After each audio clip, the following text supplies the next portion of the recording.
Señor, gracias te damos por esta tarde. Te pedimos que otra vez estés con nosotros para ayudarnos a prestar atención a tu palabra y aprender un poco más acerca de este libro de los Reyes.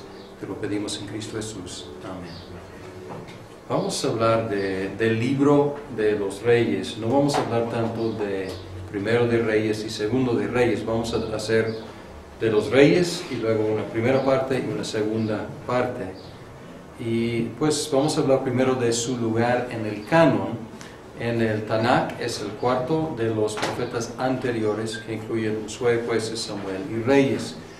Y aunque para nosotros es historia, hablando genéricamente es histórica, no es lo que pensamos cuando pensamos en profecía. Sin embargo, Reyes tiene mucho que ver con la profecía. Registra la actividad de muchos profetas. ¿Cómo cuáles? ¿Cuáles profetas están en Reyes? Eliseo, Elías. Sí, son los más famosos, ¿no? Pero también Natán, Gad, y varios otros que proclaman. Algunos tienen nombres, otros no tienen nombres. Pero también Isaías aparece y hay varios varios activos en la historia. También Isaías y Jeremías citaron reyes o quizás una fuente de reyes, porque ahí tenemos citas en Isaías 36 a 39 y Jeremías 52 que son palabra por palabra básicamente de secciones de reyes. Entonces, o citaron reyes mismo, o citaron una fuente que tanto Reyes como Isaías y Jeremías utilizaron. También Crónicas relata que algunos de los profetas escribieron eventos históricos en sus libros. Entonces, Crónicas nos hace como el puente entre la actividad que nosotros pensamos profética de proclamar la palabra de Dios y la actividad de escribir historia.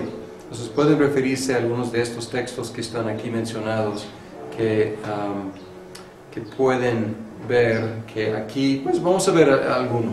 Pues vamos a ver primero de Crónicas 29 para ver a qué me refiero.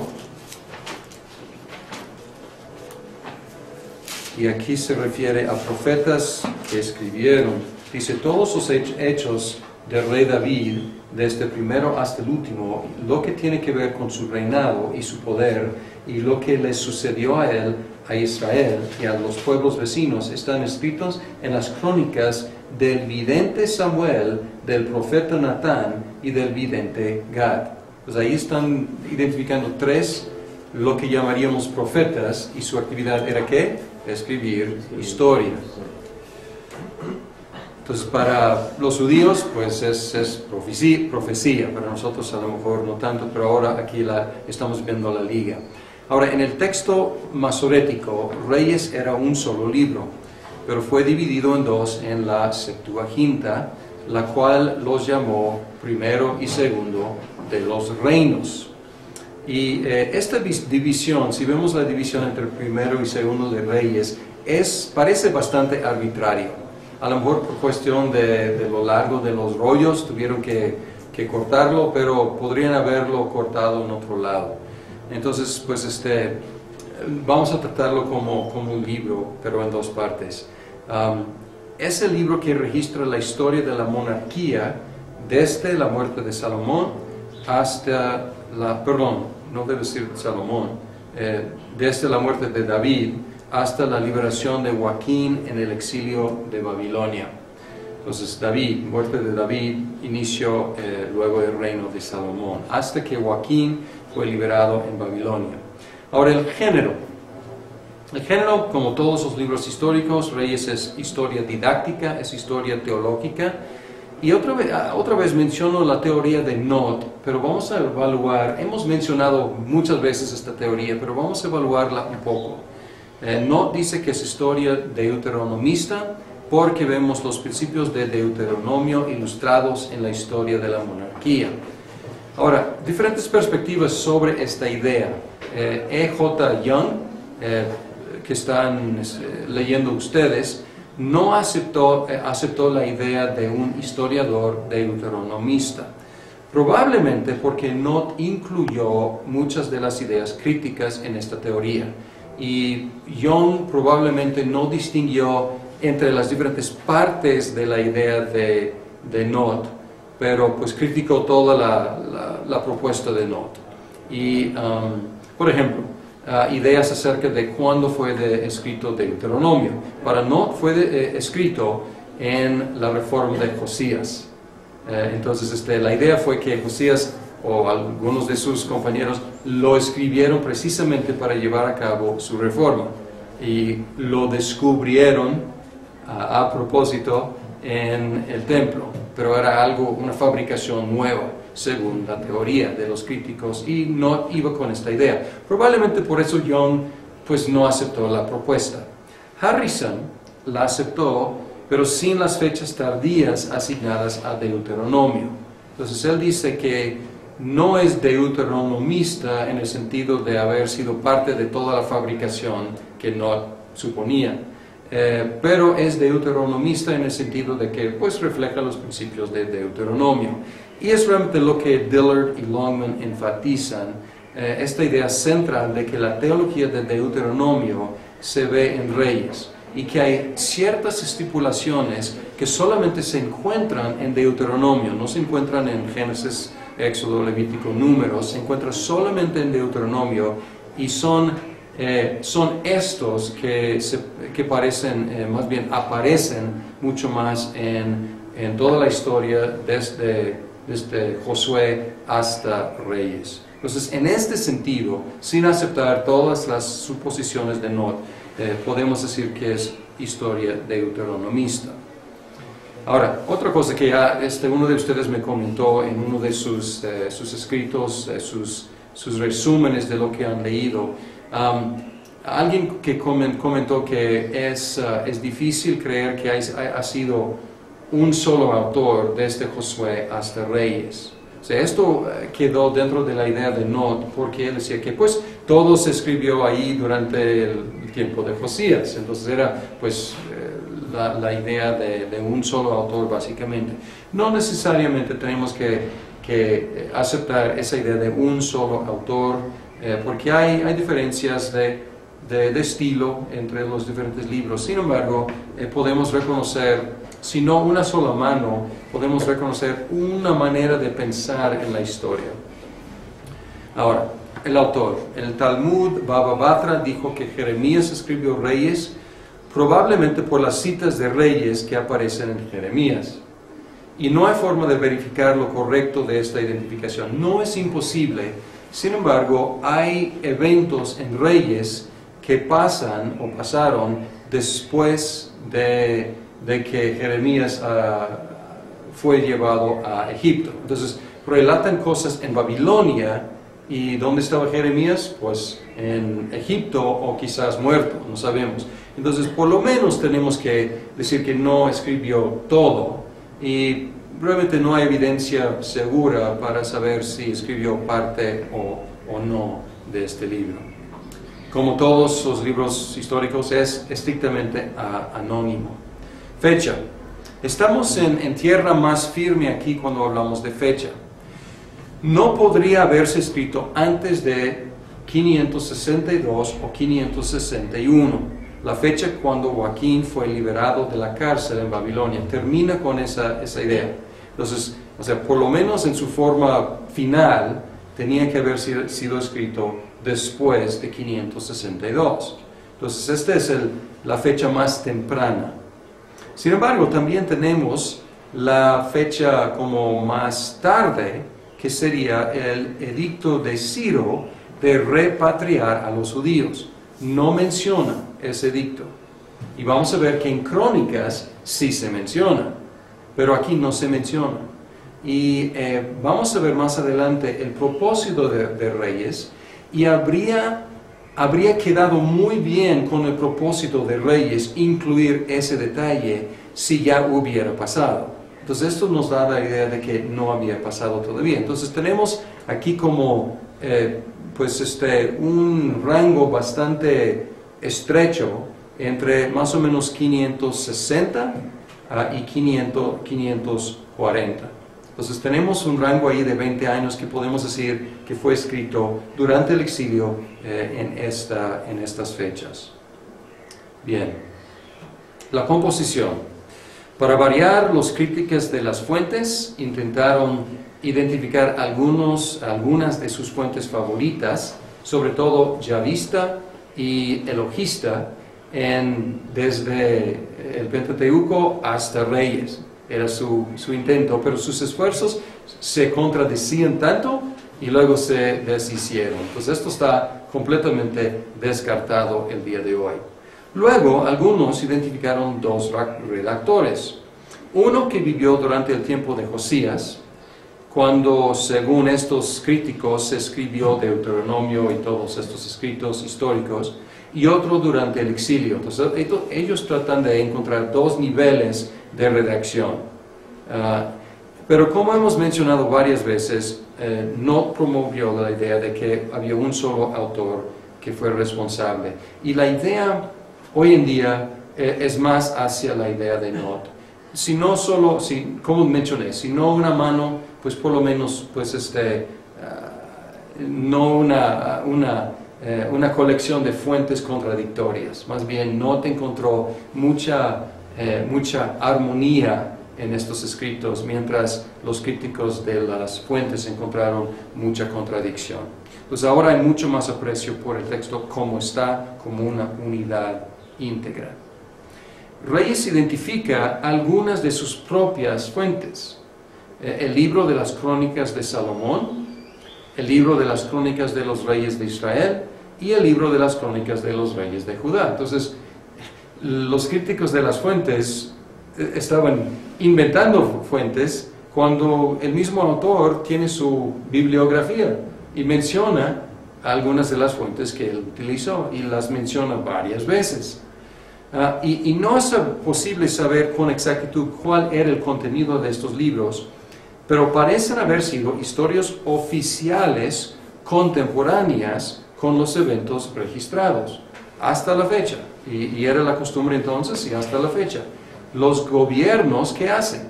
O sea, tienen registros, pues anales o más bien diarios de lo importante del día, para que pues en el futuro puedan defenderse o puedan escribir la historia o corregir los que tienen otras ideas, etcétera, ¿no? Entonces esto es una práctica antigua y entonces lo que estamos diciendo es que el autor, escribiendo en el exilio, tenía acceso a fuentes contemporáneas o más o menos contemporáneas con los eventos mismos. Pues esto nos da una alta seguridad de lo correcto, de lo exacto, de lo registrado. Probablemente había otras fuentes, no se mencionan, pero por ejemplo, es posible concebir de las historias de Elías y Eliseo como otro cuerpo de fuente o otro cuerpo de historias y fueron integrados en los anales reales, oficiales. Es posible imaginar, pero no tenemos evidencia. Ahora, el texto mismo. Hay variantes entre el texto masorético y el texto masorético es la base de las versiones modernas que utilizamos.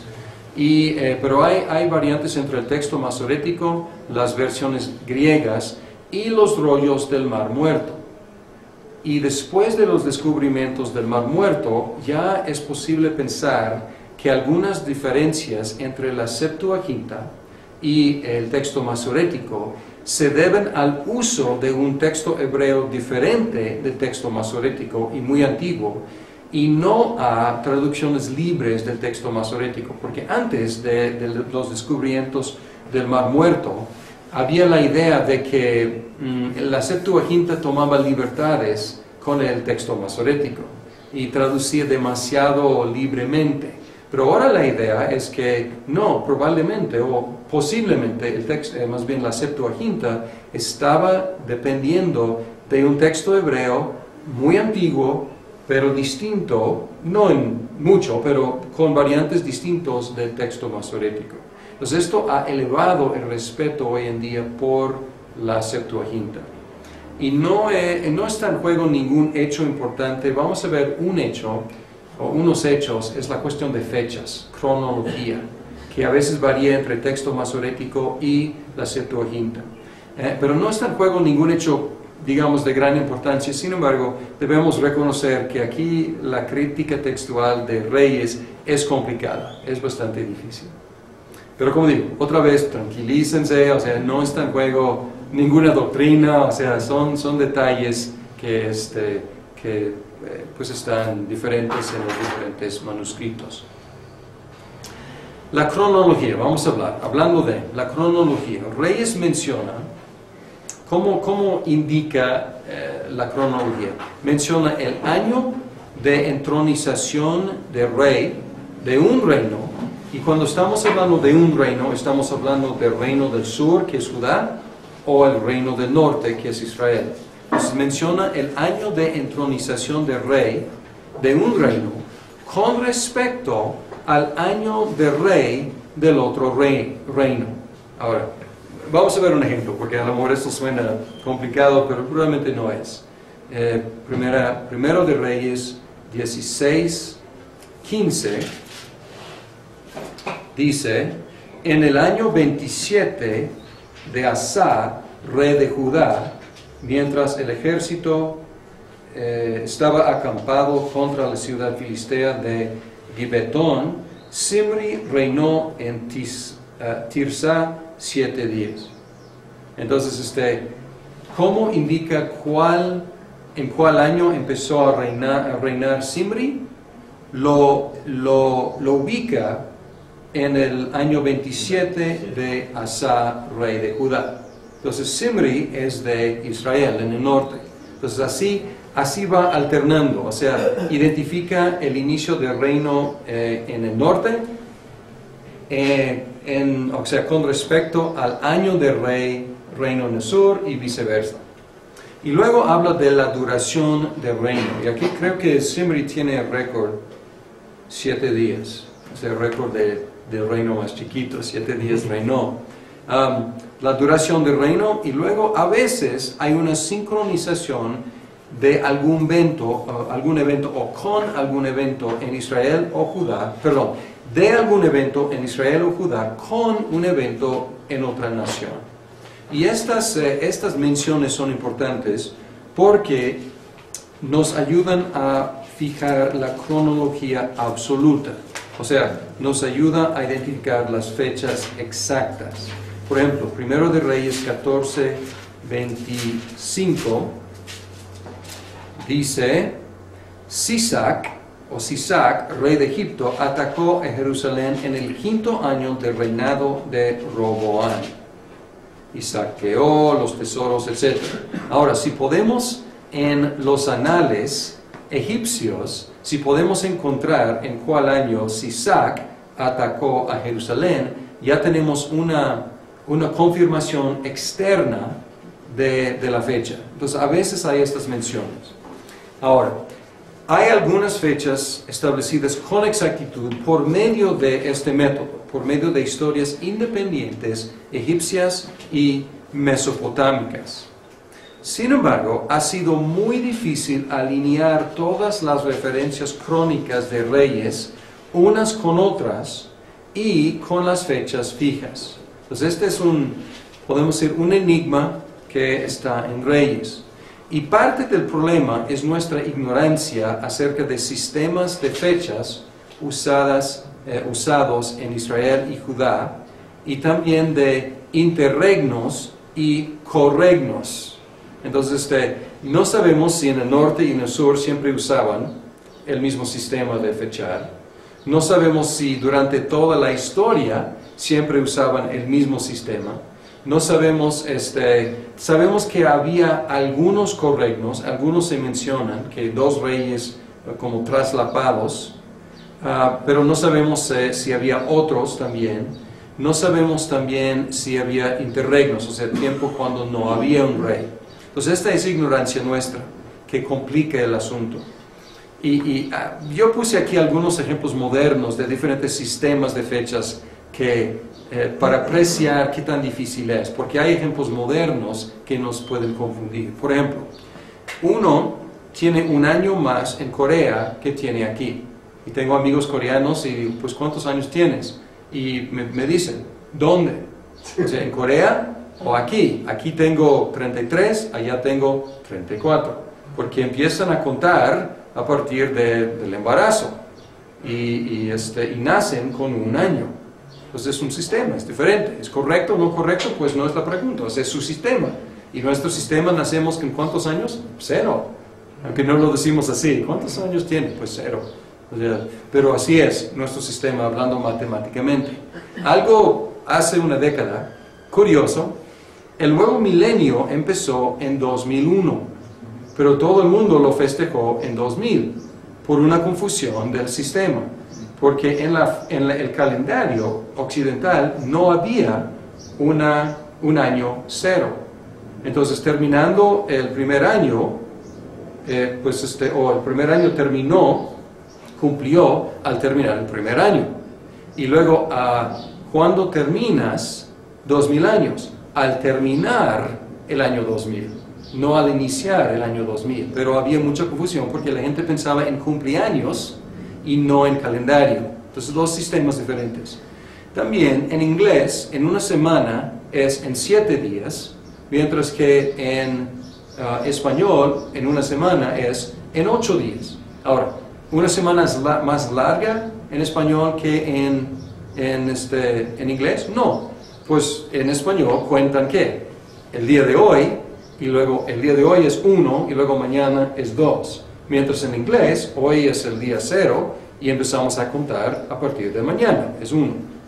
Sin embargo, el español mismo emplea dos sistemas. Porque en 2 semanas, o sea, una semana es en 8 días, en 2 semanas es en 15 días, sin embargo, en 3 semanas debe ser, si fuera el mismo sistema, ¿qué? Debe ser 22 días, sin embargo, es en 21 días. Entonces, hay dos sistemas diferentes ahí. Entonces, estos son ejemplos sencillos, pero esto, ya estamos hablando de hace milenio y medio atrás, y pues nuestra ignorancia es grande en cuanto a los sistemas y los corregnos y los interregnos. Ahora, hubo un intento impresionante de Thiel de armonizar las fechas, pero para hacerlo, y él salió con un sistema y aparentemente resolvió todo. Sin embargo, él tuvo que suponer 5 corregnos que no se mencionan en la Biblia.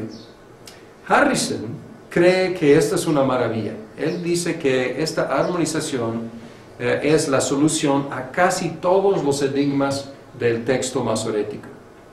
Diller y Longman consideran que la suposición de 5 corregnos sin aprobación textual es una improvisación ilegítima. Por lo tanto, según ellos, y yo creo que pues fueron mis profesores, pero encuentro que su argumento pues su evaluación es buena. Parece que todavía hay enigmas no resueltos.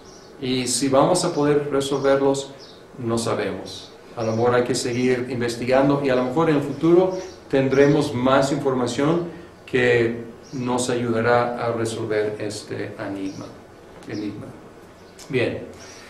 Ahora, vamos a hablar del formato de la historia de los reyes. ¿Se acuerdan en Jueces había un formato para los jueces? Había un ciclo con 5 elementos.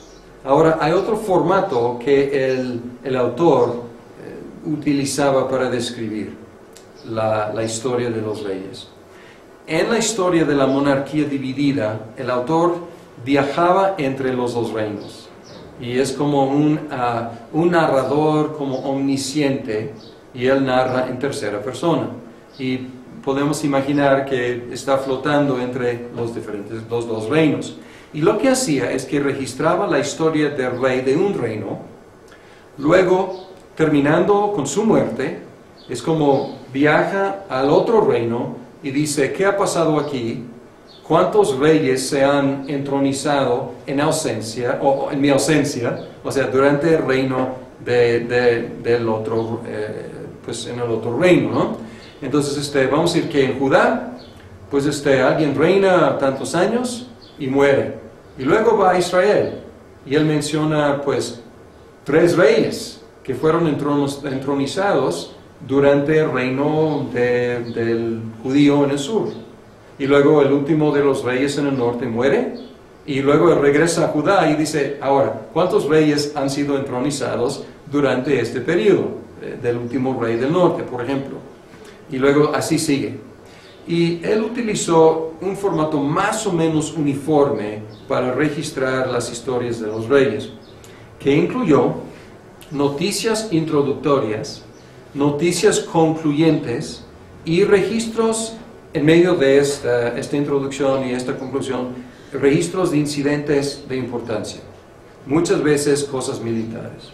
Bien, vamos a ver, las noticias introductorias frecuentemente incluyeron fecha de entronización con referencia al año del rey de otro reino, en el 7º año del rey fulano de Israel, Sutano fue entronizado o empezó a reinar en Judá. Edad de rey, cuando tomó posesión. Y él empezó a reinar a los X años. Duración de su reino. Él reinó tantos años. Para los reyes de Israel también menciona la capital real. ¿Por qué no se menciona en el caso de Judá? Es un solo lugar. Un solo lugar. Siempre era el mismo lugar, Jerusalén. El linaje. El linaje, el nombre de la madre en Judá y el nombre del padre en Israel. Ahora, ¿por qué esta diferencia en el sistema? Bueno, siguiendo David, en Judá, para hacer la liga con David, y no sé de Israel por qué decidieron con el papá. Porque eran varias familias, entonces el papá era el que determinaba la familia. Muy bien, en Judá era fácil determinar quién era el papá. Él era el rey anterior, porque era una dinastía. Entonces no tenían que mencionar quién era el rey, porque pues, el papá era el rey que acaba de morir. Mientras que en Israel había muchos golpes de estado y mucho regicida y muchas familias. Entonces tenían que identificar el padre de familia. Y luego una evaluación teológica o moral, seguida a veces con una narrativa que ilustró la evaluación. O sea, que era bueno o malo, más o menos, y luego una ilustración histórica de por qué esa evaluación. Luego, las noticias concluyentes frecuentemente incluyeron la fuente de información. Todo lo que el rey fulano hizo está registrado en las crónicas de los reyes de Judá. Una mención de otros hechos interesantes, la muerte y en el caso de los reyes de Judá su entierro. En Israel no, pero en Judá era muy importante decir que fue sepultado con sus padres o no. Y luego la sucesión, por el hijo en Judá o por un hijo o más frecuentemente con un usurpador en Israel. Y luego entre la introducción y la conclusión se registró por lo menos un evento, un incidente importante, frecuentemente relacionado con alguna acción militar. Pues así es su formato histórico que él utilizó durante todo el reino dividido.